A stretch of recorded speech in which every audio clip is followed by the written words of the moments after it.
Well, hello everybody.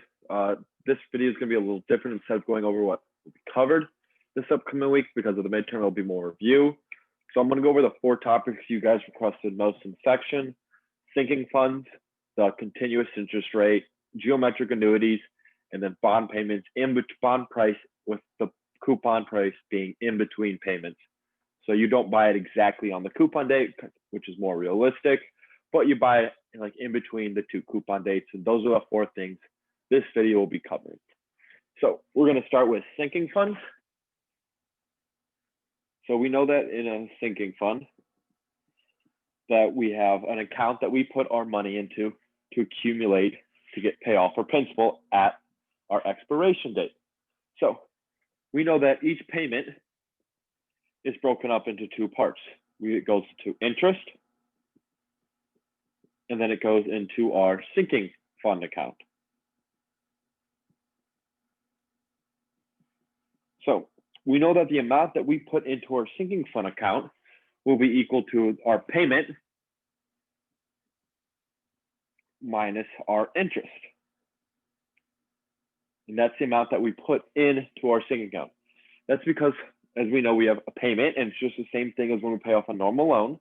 It's broken up into our interest part and then into our principal part. But here, our principal part is put into a different account, and this account accumulates money so that at the expiration date, it'll have the value that we need to pay off the account. So as we had in one of the quiz questions or the homework questions, that account also accumulated interest too, because we didn't pay off the entire interest, you could say. So this had to be greater than just our P. But if we pay off the entire interest, then we only have to accumulate to the amount that the account started off with, or the amount that we took out. So in this example, let's say we have a sinking fund with a yearly payment of $100. So a payment of $100. And we know that there are $5 that goes to interest each time period. 5 yearly interest. And we also know that this is a 12 years of payments, and that this account accumulates at 8%. Now, our sinking fund does not accumulate at the same interest as our loan. It could, but in most cases it does not. So it'll be a different I than what we usually use in our loan account payments. So in this case, we have 5% interest, or interest in dollars that we pay per payment. And we know that the sinking fund accumulates at $8, and the total payment is $100. So we know the amount that we put into our sinking fund will be 100 minus 5, which is equal to $95. And since this is a sinking fund, when we pay at the end of the year, since this is kind of a normal loan, we know that our 8% we accumulate at will be our 95 times 1.08 to the 12, because there's 12 time periods, times A angle 12 at 8%. Oops, forgot the 5. And this will be equal to 1,802.83. So this is how much that the account will be worth at the time of expiration, and that will be the amount is required to pay off the loan. So that's because we accumulated the amount to make sure we're able to pay off the loan. And if let's say you calculate the account and it's not enough, you also have to pay an extra principal at the end to make sure the entire loan is paid off. So let's say at expiration the amount we owed was $2,000. We would have to pay $2,000 minus our $1,800, and we'd have to pay $200 in additional payment principal just to make sure we paid off our entire loan. So now let's go to continuous interest rate. But since we're going over to continuous interest rate, I'm also just going to go over our normal interest functions. We know that an effective I is like 1 plus I to the power of T, where this will be yearly. And we know that simple interest is 1 plus T to the I. That's simple interest.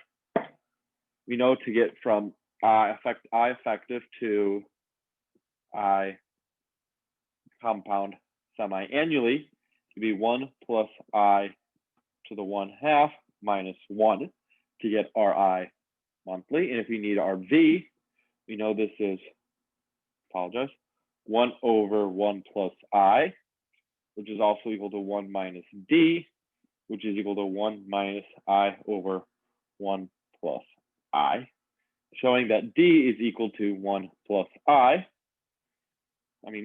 over 1 plus I, or 1 minus V. And we also know then that 1 minus D is then equal to 1 plus I. So now if we add our mthlies,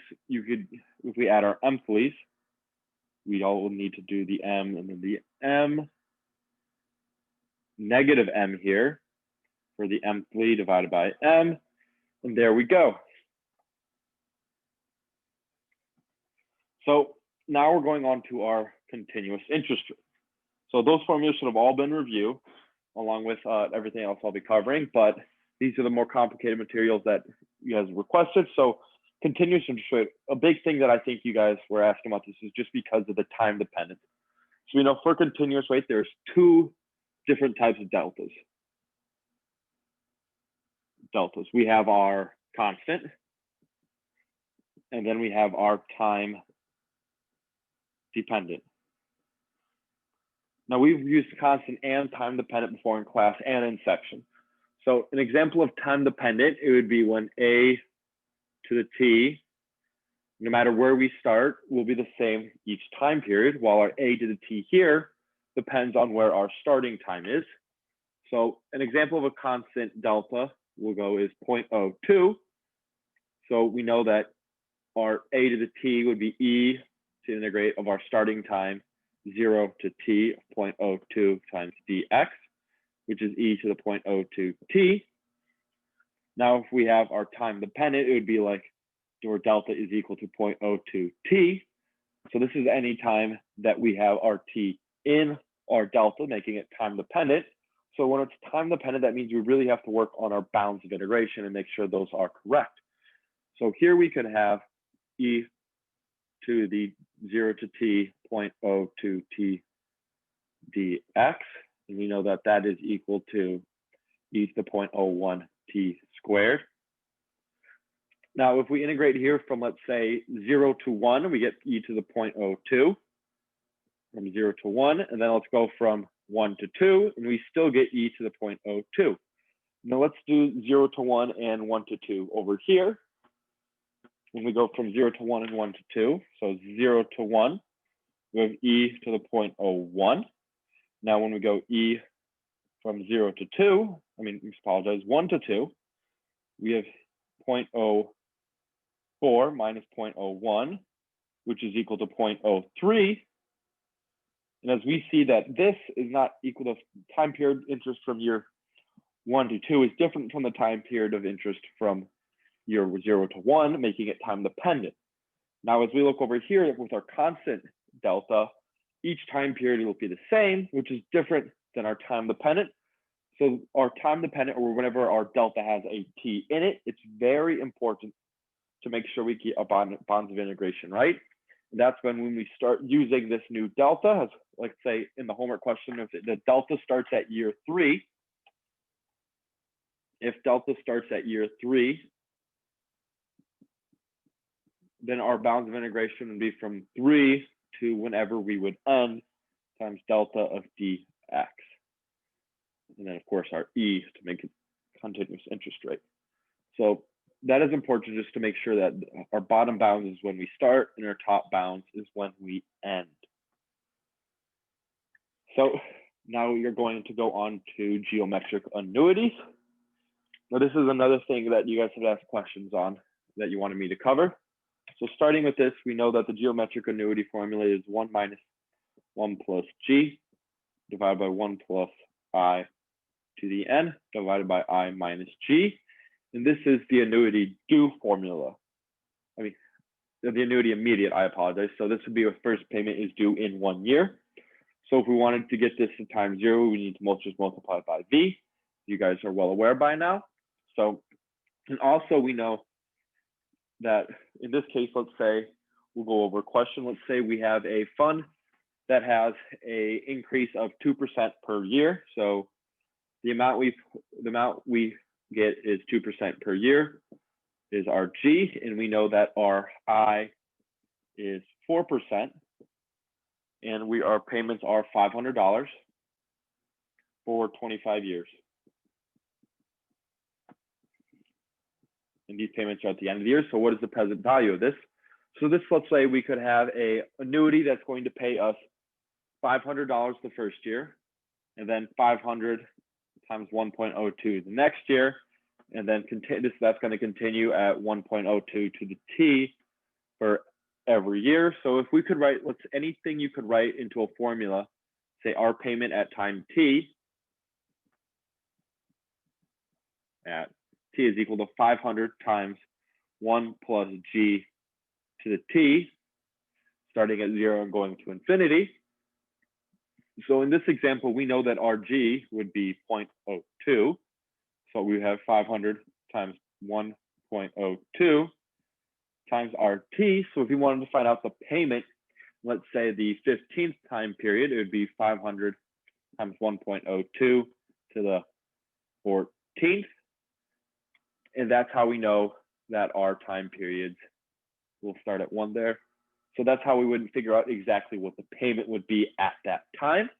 And then to find the present value of these 25 payments, we know that we start with our 500 because that's our interest. And then we have our geometric annuity. So A angle geometric, geo for 25 years. We know that G is equal to 0.02 and I is equal to 0.04. So we can also use this for G is negative. We went over that in section that one during the geometric annuity and annuities week. I believe we might have also covered it in the video, but you can go through the section material if you were there. So we have our 500 times our 1 minus 1.02 divided by 1.04 to the 25 divided by 0.02. And this is equal to 9,614 and 53 cents. Now, it's always important to have our cents when we're working with money, or just to have a decimal place. Don't just round to like $9,600. I've gone over this numerous times, and a couple of people are still doing it. I just want to go over for the test, just because when I was looking through the test, I know that some of the answers were very close. So if we were rounding off like to the hundreds at earlier steps, especially with some of the questions that take multiple steps, we could easily have accidentally got the wrong answer, even having all the work done right, just because we rounded early on to a severe number. So when we're working with money, we know that at least the pennies are important. So at least keep the pennies. Don't make this 9,600, just because that would be a severe rounding for early on.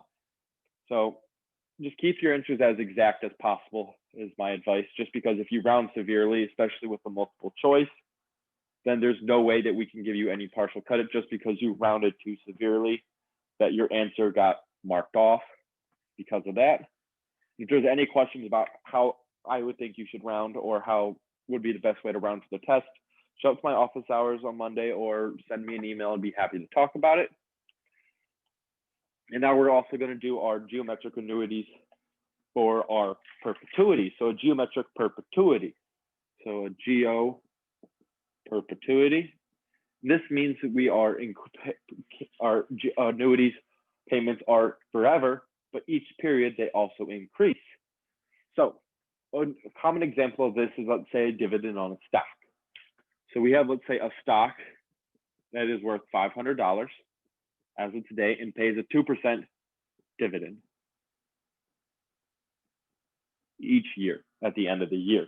Now, we also know that our dividend increases at, let's say, 3%, the stock value. So stock S0 increases at 3%. That means if if our stock increases at 3%, our dividend will also increase at 3% each year. And we all know that our interest rate is 10%.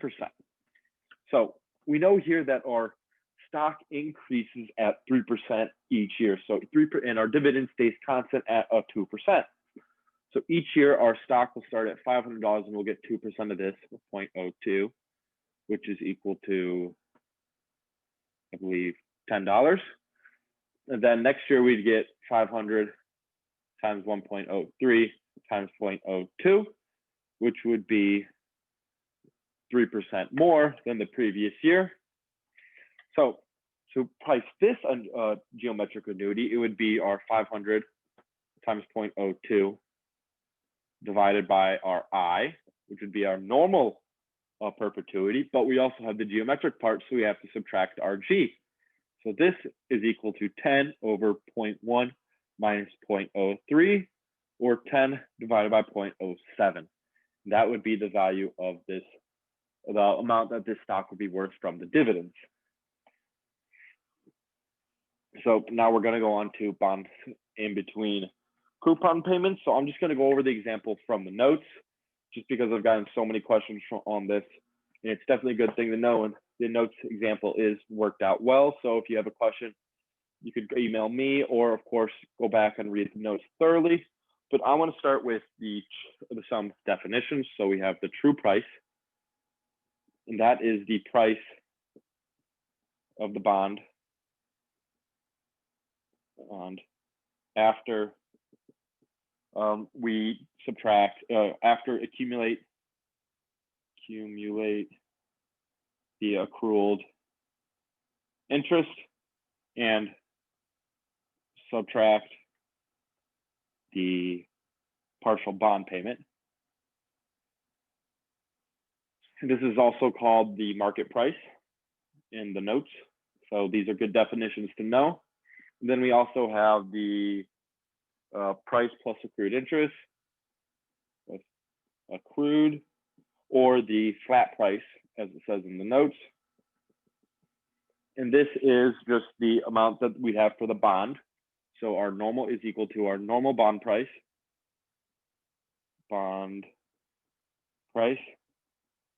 plus the accrual interest. So these are good definitions to know, especially if you get them on the test or in any, maybe on the exam FM. These are important to know. So have these definitions done flat. I've heard that it could be possible that maybe a different major does something differently. So this is what we're using, and this is what exam FM should be using. So that's what I recommend you knowing these definitions of. So now we're going to go and do an example from the notes. So we know that we have a par value of $1,000. We know that the coupons are semi-annual, and they are at 6%. At 6%. And our coupon payments are on January 21st and July 21st. So that means they're about 6 months apart. So we also need to know when our two coupon payments are, as when we sell the bond, we need to figure out how much we accrue the interest, and of course, how much of the coupon is due to the person that we bought the bond from. Since they've owned that bond for so long, they're due part of that coupon. So the first thing to do would be to find out, I got to figure out the expiration date for you guys. So it expires in 2 years after the bond is sold.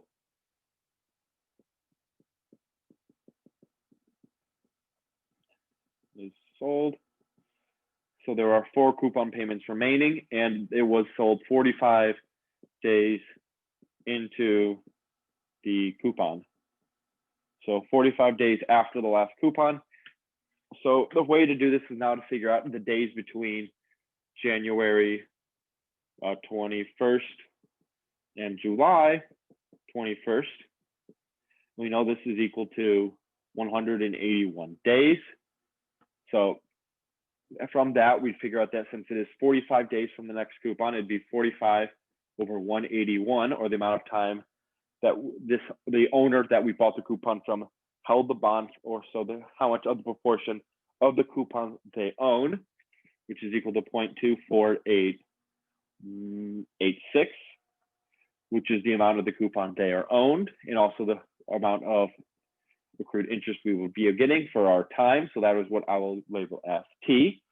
So of course, now we need to figure out just our normal price of the bond, since we know our coupons are 6% in the par value of $1,000. So that'd be 38 angle 4, and our I is at 4% for our semi-annual plus to 1,000 V to the fourth, which is equal to $963.70.